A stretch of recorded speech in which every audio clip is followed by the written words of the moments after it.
આજે 2 ઓગસ્ટ 2026 અને રવિવારના દિવસે આજના ચિંતનમાં તમામ સંતો હરિભક્તોને મારા સાષ્ટાંગ પ્રણામ. જય સ્વામિનારાયણ. આજનું ચિંતન નંદ સંતોના કીર્તનો, મર્મ અને રહસ્ય. દેવોના દેવ વાલો, ધામના ધામી, પ્રગટ પ્રભુનું નામ સહજાનંદ સ્વામી રાજ, અક્ષરના વાસી વાલો આવ્યા અવની પર. લગભગ 5 મહિના જેટલા મોટા અલ્પવિરામ પછી આપણે આજના ચિંતનમાં વાણી દ્વારા મળી રહ્યા છીએ. ભગવાન સ્વામિનારાયણના મુખનું પાન કહી શકાય, જેના પદો અને જેના શરીરના કણે કણની અંદર પ્રેમ લક્ષણા ભક્તિ ટપકે છે, પ્રતિબિંબિત થાય છે, એનો આપણને અનુભવ થાય. એવા ઘણા પદોમાંનું એક પદ આજે સંપ્રદાયના સેંકડો અને હજારો મંદિરોમાં શયન આરતી પછી ઠાકોરજી પોઢવા જાય ત્યારે આ પદનું ગાન થાય છે. અક્ષરના વાસી વાલો આવ્યા અવની પર, અક્ષરના વાસી વાલો આવ્યા અવની પર. અવની પર આવી વાલે સત્સંગ સ્થાપ્યો રાજ, અક્ષરના વાસી વાલો આવ્યા અવની પર. દેવોના દેવ વાલો, ધામના ધામી, દેવોના દેવ વાલો, ધામના ધામી. પ્રગટ પ્રભુનું નામ, પ્રગટ પ્રભુનું નામ સહજાનંદ સ્વામી રાજ, અક્ષરના વાસી વાલો આવ્યા અવની પર. સદગુરુ સંત પૂજ્ય ઈશ્વરચરણ સ્વામીના આદેશ પ્રમાણે ઘણા સમયથી નંદ સંતોના કીર્તનો અને મર્મ ઉપર પ્રવચનમાળા ચાલી રહી છે, જેનો આપ સૌને ખ્યાલ છે. પ્રેમ સખી પ્રેમાનંદ સ્વામી પોતાની કલમ અને પોતાના કંઠ દ્વારા અને પોતાના જીવન અને વર્તન દ્વારા આપણને સૌને સાચા ઉપાસક કોને કહેવાય, ભગવાનના માટેનો આપણો પ્રેમ સાચો ક્યારે કહેવાય, ભગવાન આપણને વાલા થયા છે ક્યારે કહેવાય, કે જ્યારે એમની કલમ દ્વારા અને કંઠ દ્વારા ગવાયેલા પદને, પદમાં રહેલા શબ્દોના એક અર્થને આત્મસાત કરીએ, ઊંડાણપૂર્વક એનું રહસ્ય અને મર્મ સમજીએ, ત્યાર પછી આપણને ખ્યાલ આવે કે પ્રેમાનંદ સ્વામીની મહારાજના માટેની કેવી ભક્તિ હતી, કેવો મહિમા હતો, કેવો દાસભાવ હતો, કેવું જોડાણ હતું. ધામના ધામ વાલો, દેવોના દેવ વાલો, પ્રગટ પ્રભુનું નામ સહજાનંદ સ્વામી રાજ. આપણે જેની માળા કરીએ, પૂજા કરીએ, ભજન કરીએ, દર્શન કરીએ, જેને આપણે થાળ કરીએ, નામસ્મરણ કરીએ, માનસી કરીએ, એવા સહજાનંદ સ્વામી મહારાજને માત્ર ને માત્ર નામ અને આકારથી ભજવાના નથી. એ સ્વરૂપનું મહિમાએ સહિત ચિંતન કરવાનું છે.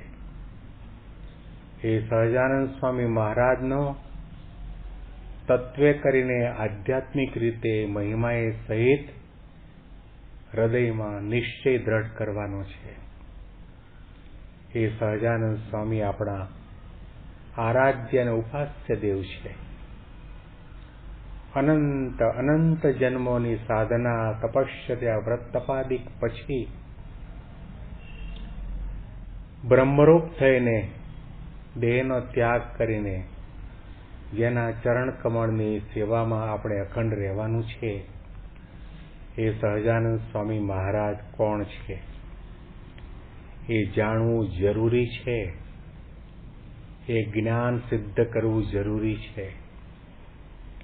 ઋતે જ્ઞાનાન્ન મુક્તિ તમેવ વિદિત્વાતિ મૃત્યુમેતિ નાન્ય પંથા વિદ્યતે અયનાય.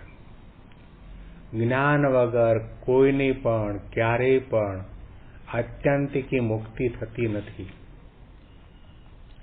અને જ્ઞાન સાચું થયું ક્યારે કહેવાય કે જ્યારે ભગવાનના અન્વય સ્વરૂપનું, વ્યતિરેક સ્વરૂપનું અને પ્રત્યક્ષ પ્રમાણ પ્રગટ સ્વરૂપનું જ્ઞાન આપણને થાય, નિષ્ઠા આપણને દ્રઢ થાય કે જેને આપણે ભજીએ છીએ એ ભગવાન સહજાનંદ સ્વામી મહારાજ દેવોના દેવ છે. આવા શબ્દનો પ્રયોગ પ્રેમાનંદ સ્વામીએ કર્યો. એનો અર્થ એ પણ નથી કે પ્રેમાનંદ સ્વામીએ બીજા દેવોનો અનાદર કર્યો છે. એનો અર્થ એવો પણ નથી કે કોઈ દેવ દેવીનું ખંડન કર્યું છે. શાસ્ત્રો કહે છે, સંતોને મહાપુરુષો પણ કહે છે કે આપણે તો એક મૃત્યુલોકમાં, એક પૃથ્વીલોકની અંદર છીએ. 14 લોકનું એક બ્રહ્માંડ થાય અને એવા અનંત કોટી બ્રહ્માંડો છે. અને અનંત કોટી બ્રહ્માંડોનું સંચાલન કરવા માટે ભગવાને જુદા જુદા દેવોને, દેવીઓને પ્રવૃત્તિ સોંપી છે, એ કાર્યાન્વિત કર્યા છે. એટલે દેવોની અવગણના નથી. એ તમામ દેવો આપણા માટે વંદન કરવા યોગ્ય છે, નમન કરવા યોગ્ય છે, પૂજન કરવા યોગ્ય છે, જેનો ઉલ્લેખ શ્રીજી મહારાજે શિક્ષાપત્રીમાં કર્યો કે રસ્તામાં ચાલતા શિવાલયાદિક કોઈ પણ નાના મોટા મંદિરો આવે તો આદરપૂર્વક ત્યાં નમન કરવા, વંદન કરવા. વિષ્ણુ શિવો ગણપતિ પાર્વતી ચ દિવાકરઃ એતાઃ પૂજ્યતયા માન્યા દેવતા પંચમામકેઃ. અને એટલા માટે ભગવાન સ્વામિનારાયણના ભવ્ય અને દિવ્ય લૌકિક મંદિરોમાં ગણપતિજીની પણ મૂર્તિ છે, હનુમાનજીની પણ મૂર્તિ છે, અને જૂનાગઢ મંદિરની અંદર શિવ સિદ્ધેશ્વર મહાદેવની પણ મૂર્તિ છે. મહારાજે સ્પષ્ટ રીતે તમામ દેવોને આદર આપ્યો છે, સન્માન આપ્યું છે, પૂજનીય ગણ્યા છે. પરંતુ સાથે સાથે ગીતામાં કહ્યા પ્રમાણે ભક્ત સાચો કોને કહેવાય કે પોતાના ઈષ્ટદેવ ભગવાનની અનન્ય ભાવે કરીને ભક્તિની ઉપાસના કરે. અનન્ય ચિંતયંતો મામ એ જના પર્યુપાસતે તેષામ નિત્યાભિયુક્તાનામ યોગક્ષેમં વહામ્યહમ. જે મારી અનન્ય ભાવે ભક્તિ કરે છે, ઉપાસના કરે છે, શરણાગતિ સ્વીકારે છે, એ મને પામે છે, ફરીથી એને જન્મ મરણના ચક્રાવામાં ભટકવું પડતું નથી. આ એક સિદ્ધાંત વાત છે. અને એટલા માટે પ્રેમાનંદ સ્વામી આ પંક્તિ દ્વારા આપણને સૌને શીખ આપે છે, ઉપદેશ આપે છે. દેવોના દેવ વાલો, ધામના ધામી, પ્રગટ પ્રભુનું નામ, સહજાનંદ સ્વામી રાજ, અક્ષરના વાસી વાલો, આવ્યા અવની પર.